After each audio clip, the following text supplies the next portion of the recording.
New perspectives, important voices, influential ideas. This is the Dean Obeidallah Show on SiriusXM Progress 127. We'll see, right. And then we'll see. And welcome back, Dean Obeidallah's Show. We're live right here Thursday, November 1st. Coming up at the top of the hour, we're going to play the hour part of the Town Hall with Tom Steyer. We did live Monday in Greensboro, North Carolina, and I really hope you'll listen. We cut together some of the best questions and comments people had. It was a very interesting night. It wasn't like a pep rally. There was a somberness, you had a laser focus, and a sense of the gravity of what we're facing. And in North Carolina, you know, they've been dealing with the GOP trying to disenfranchise African-American voters. It was a heavy but powerful thing. And right now, though, very happy to welcome in studio our friend Harvey Kaye, the Ben and Joyce Rosenberg Professor of Democracy and Justice Studies, University of Wisconsin, Green Bay, author of Thomas Paine and the Promise of America and the Fight for the Four Freedoms. He's our friend in town. Harvey, nice to see you. And it's also live on Twitter at Dean Obeidallah or Facebook.com/Dean of Radio. You can watch Harvey speak instead of just listen if you'd like. I've never been on Twitter before live and facially, basically. This is but huge, to see Harvey. to see you, this is one of the highlights of my trip whenever I come in. Well, thank you. And I'm glad we had time. So let me ask you, first of all, because you're Jewish, what was your reaction, just forget politics, to the news of the horrific, what I view as a terrorist attack at the Tree of Life Synagogue? Yeah, and clearly a terrorist attack. Mm-hmm. And I thought of family members who might be going to synagogue this coming weekend. I thought of the synagogue in Green Bay. I mean, I thought of all of those things and the nightmare scenarios. But there were, you know, even in the midst of that, and I was outraged and terribly depressed about it because what it portends over the horizon for all of us. And the only hope is that on Tuesday we can show just how strong we are by turning out to vote.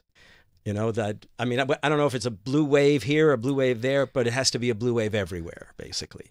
So, yes, as an American Jew, it was... I can only imagine, like, what is the conversation? And I had Julian Zelizer on yesterday, who's my buddy from CNN. We talked about... Right.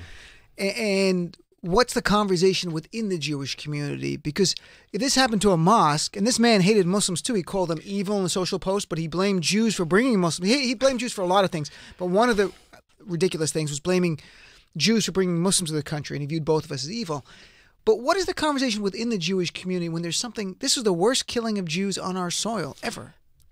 I can't speak for the Jewish community. No, I know, but so I'm saying, don't, when you talk to no, fellow Jews. No. Well, right now I've only been talking to my wife. Okay, of that community, the right? Kaye community, and I could see the tears in her eyes. Okay, and I tears didn't come to my eyes because the anger and the emptiness I felt was just so strong, and I mean, and the other thing, and I can tell you that for weeks and weeks I've been thinking about what we do after next Tuesday. And this sort of solidified everything I've been thinking about.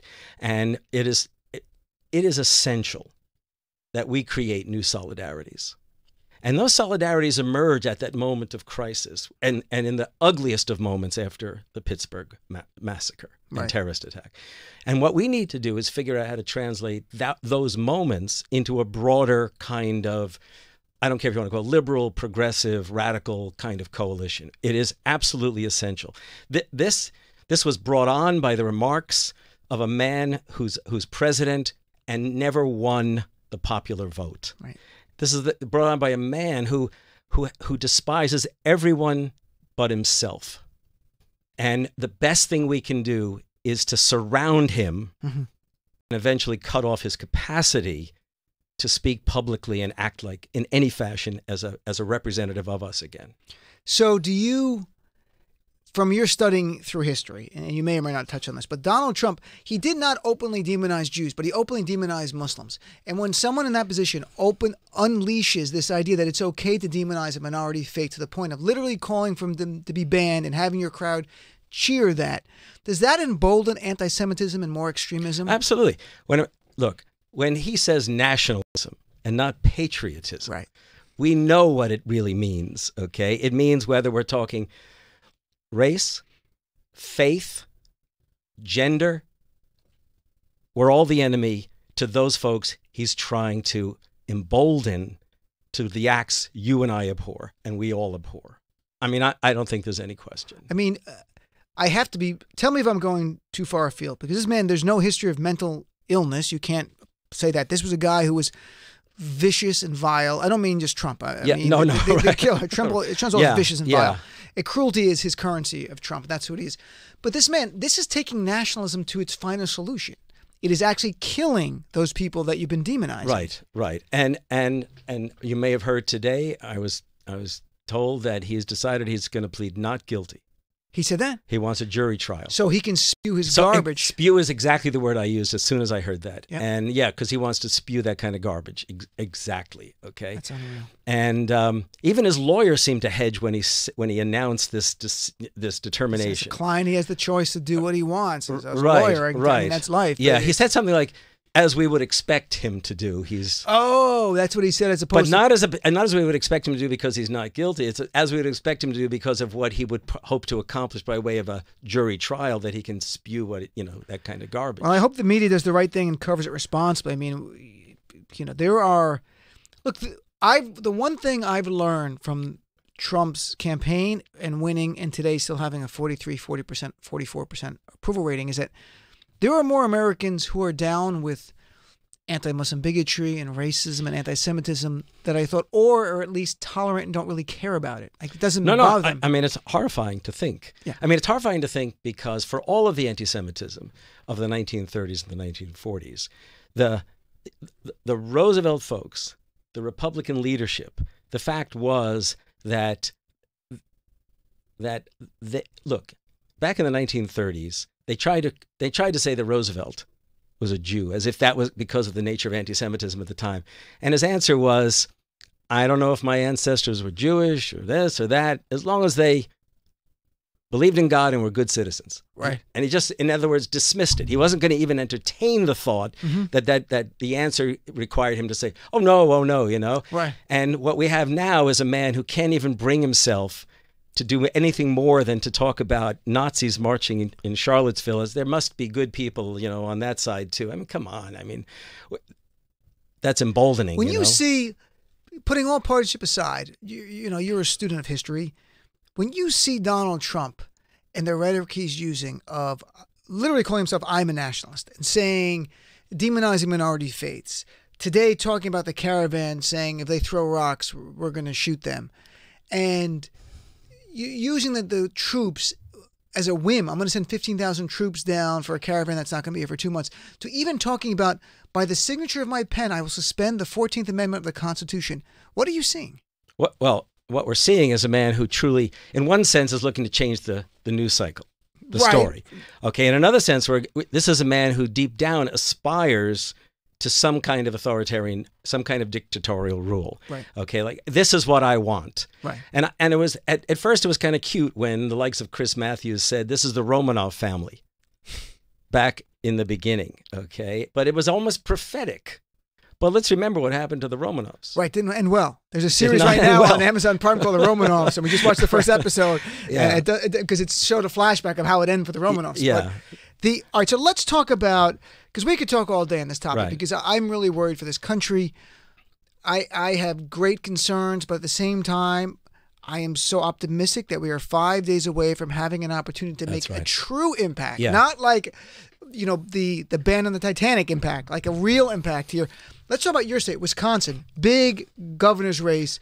Tony Evers, right? Tony Evers, absolutely, right. Versus Scott Walker. At one point, Tony had a bigger lead, but now it's neck and neck against an incumbent who's been there for 2 terms. What are you seeing on the ground? What's going on? Well, most overwhelmingly, the people I talk to are look. First, we worry about Baldwin in the Senate race. We feel pretty good about that right now. Okay, we got excited by Randy Bryce down south running for Congress. Let's hope that goes through. That looks happens. very close too, neck and neck. Very close, right? And then Evers, with all due respect, was not exactly an exciting candidate, and he had to contend with a vast field of Democratic aspirants.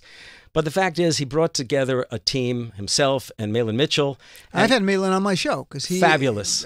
Not this time, but in the past when he was running for governor, we had him. Right, but this is the moment, and I hope any Wisconsinite who's wavering right now, or any Wisconsinite who needs to work up the energy to go out and vote, this is the time to take back Wisconsin, at least to take back the governor's office. I mean, think about the past 8 years and the devastation wrought by a governor who's who claims to be the education governor, but actually reduced spending on education, who demolished the budget of the university.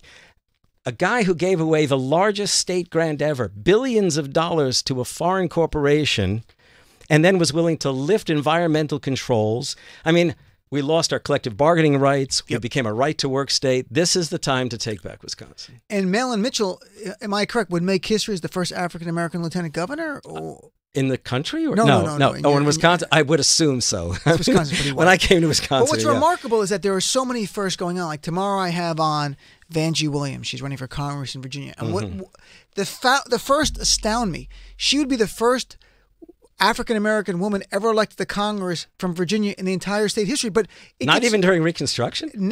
But it gets even crazier. We were trying to have on, and there are two candidates, Ayan Presley and the other person, I think Johanna Williams. Whoever wins, and it looks like Ayan's definitely going to win, that'll be the first African-American woman, not just to win in Massachusetts, in the entire New England. There's not been I'm not kidding, because I looked it up, I had the searches. So there are firsts that are great, but they're eye-opening about this country. No black woman has ever been elected to Congress from the entire New England. That's from Connecticut up. And I'm like, we're in 2018. You've left me speechless, Brad. Well, we're going to have the first Muslim American woman ever elected. That's going to happen now because Ilhan Omar and Rashida Tlaib is probably going to have two. Right. But for African Americans who have been here from the foundation of this country, no woman has ever been elected from Virginia or the entire New England region. My mouth fell open when because at the same, your look on your face, like, are you? I'm like, I believe me. I fact checked this before I say it because I couldn't believe it. So it's great we're making first. It's also stunning. And this is in the midst, and we know about the voter suppression, and I could not believe that the Democratic leadership had not flown into Atlanta. I was tweeting this. I was astounded that Obama and Biden and the whole gang had not flown into Atlanta to make a true issue of this. The New York Times called me, but they didn't run the talk afterward. I mean, Stacey Abrams is magnificent, and if you're in Georgia listening to me now, I was down there. I attended an event last spring, and I was truly impressed by her smarts. And I say this because of the fact that she was realistic and optimistic and idealistic, which is a hard combination. Oh, that's nice. She had Oprah there today, which helps. Got a lot of great press. Yep. And Harvey, it's like a third world country. We have a guy who's the Secretary of State running for governor who's suppressing the vote. He's the candidate. This is like you would read another country like, wow, that's not a real democracy. What a piece of garbage country that is. Exactly. This is what's going on in Georgia. Which is all the more essential. Turning out en masse. Stay in line if the lines are too long. I didn't vote early because I love turning out on election day. I like standing in the line. Hanging out, seeing your friends. Hey, what's up? Let's vote. It's a civic occasion. But I urge anyone else who doesn't feel quite the same, just vote early. Vote. I was in North Carolina, and most people had voted already. I'm like, vote again. I'm like, I'm kidding. If anyone's taping this, I'm like, we are taping this. It's going to be on the radio show. So I'm like, all right. So let's take a quick break. Come back more with our friend Harvey Kaye right here on the Dean Obeidallah Show. November 6, 2018 isn't just election day. It is judgment day for progressives and our vision of this country. Don't go anywhere. This is the Dean Obeidallah Show on Sirius XM Progress 127.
Dean Obeidallah Show on Sirius XM Progress 127.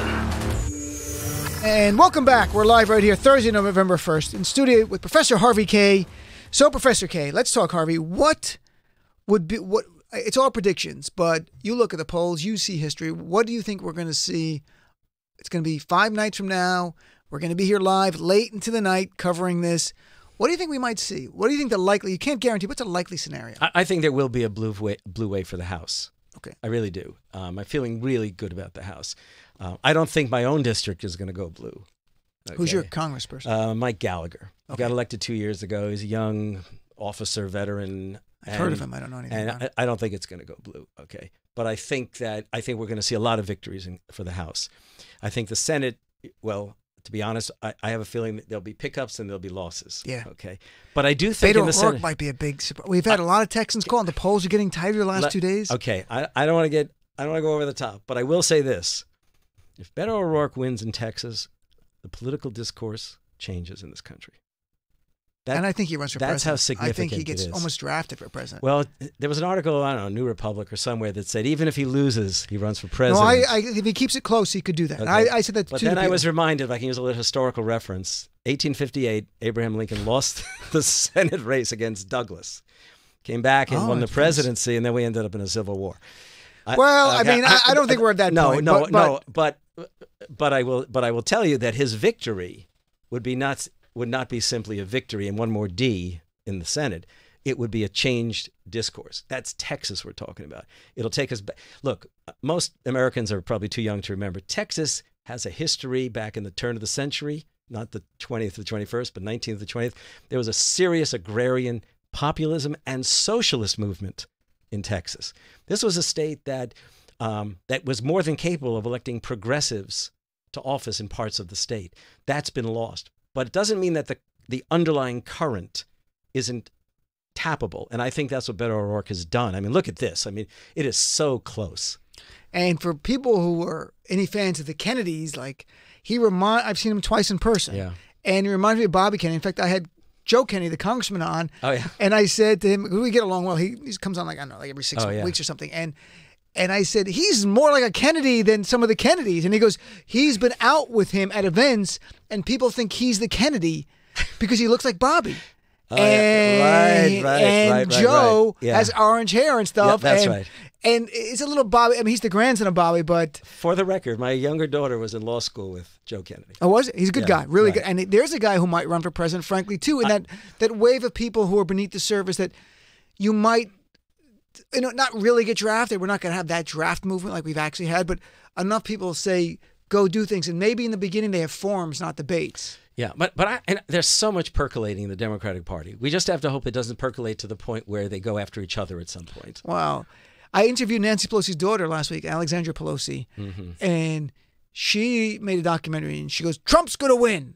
And I go, why? And she goes, it wasn't on the show, folks. It was on Salon. Once a week I interview people on Salon.com TV. It's on the internet. Check it out. And she said Democrats have no one. And I went through the list. She goes, you think honestly any of those are going to beat Trump? She goes, her documentary that came out on Monday was all about going to Trump country.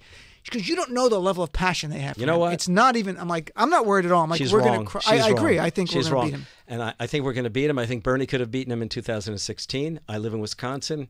Yes. Michigan, same thing. Michigan, he would have same won thing. Michigan. That's right. Yeah. You're right. If he would have won Wisconsin and Michigan, right. If you flip those two, I wonder if he could have won. All right, so let's talk about real-world significance. Democrats win the House. What happens? What does that really mean? Well, first of all, we know the possibilities of investigations. This is such a corrupt administration.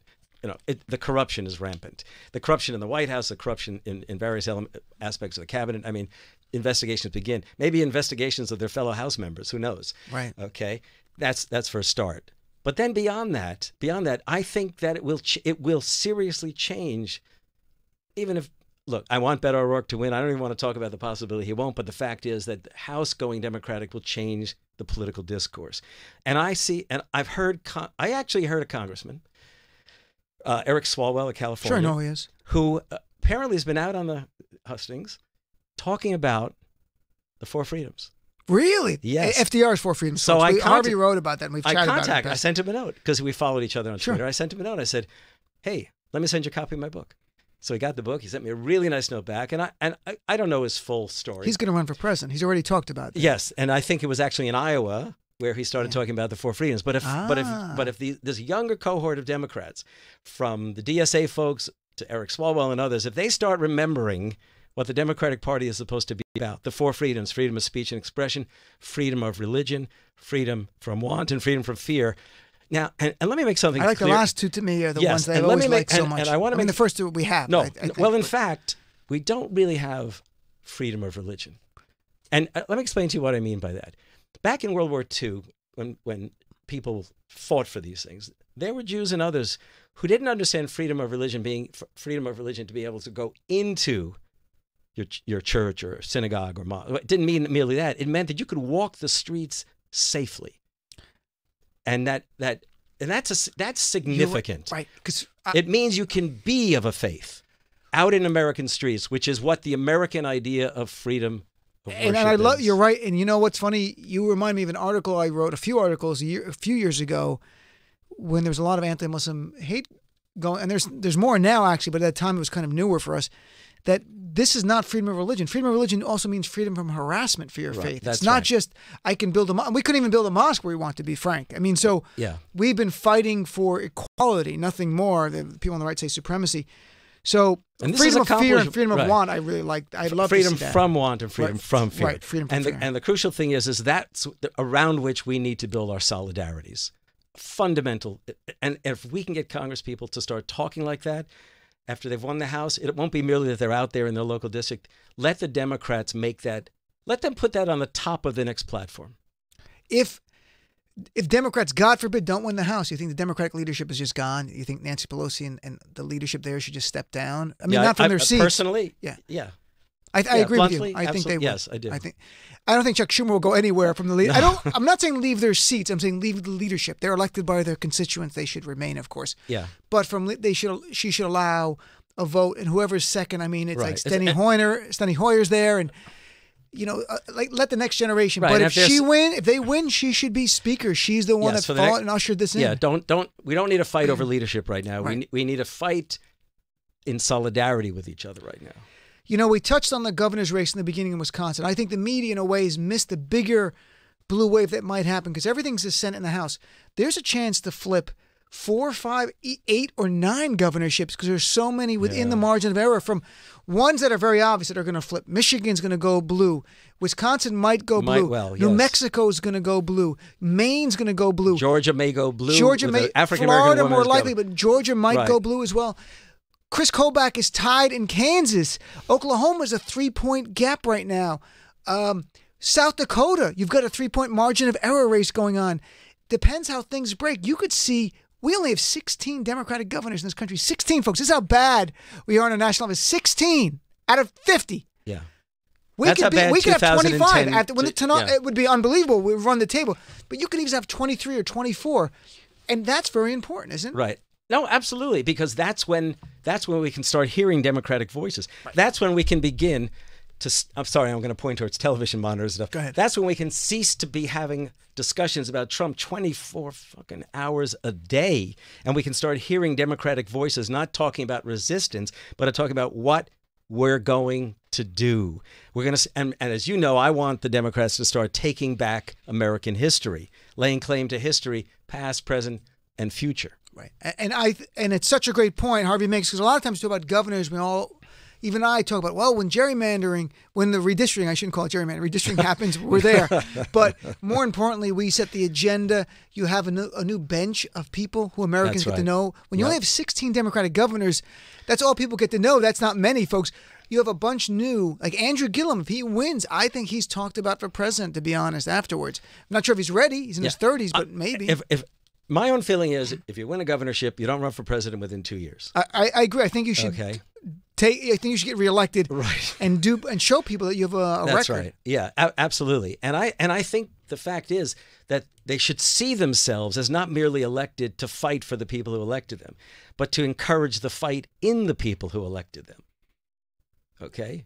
And that's important, to cultivate that sense, that idea that not only yes we can, but yes we are going to do it together. And somehow the one thing Trump has done pretty well, and I think the media overpaints it, but that to keep his base active. I will say, though, a new poll again today on the congressional generic ballot, and that's not the biggest thing in the world, but again, it has to do with enthusiasm. You get the sense from watching Trump rallies, because they're covered, their enthusiasm far eclipses Democrats. Again, in the brand new poll today, Democrat enthusiasm eclipses Republicans, at least in saying they're going to go out and vote. And if that holds up to be true, we will do very, very, very well. Yeah. Because we're usually not. We're usually at the 60s. Now we're in 84%. I don't think early voting was the register of how well we're doing, by the way. I hope not as well. Because certain states we're not doing that great there. Right. But I do think these kinds of polls of intention to vote, even now, are critical. Yeah. This essentially a 9-point spread Democratic lead. No, 7.5 point. I'm sorry. The 538 has around 9. But 7.5 point lead in RCP is significant if it holds up. That is what you sort of need to take the House. Yeah. It's a challenge. Right. We have 1 minute left. What's your prediction? What do you think, Senate? You know what? Here's what happens. I don't see us taking the Senate. But I can tell you, when the House goes Democratic, folks in the Senate are going to start thinking twice about how strongly they want to support the guy who might well be impeached. That's very interesting. And we get a bunch of governorships, folks. And Trump will downplay he can downplay it. Doesn't matter. If we get the House and we get a bunch of governorships, we're on our way to 2020, because this is paving the way for taking America back. And I want every Trump picture in the White House destroyed when he's gone. I want no evidence of him whatsoever. I want it's like a Roman emperor coming in, a new one. Maybe he'll go into exile in Moscow. Elba or something. Harvey Kaye, thanks very much for being here in person. Folks, stick around. Our town hall with Tom Starr, you're going to love it. Believe me, I found it so intriguing to hear from the people in North Carolina. Hope you'll stick around and listen. We'll be right back after this.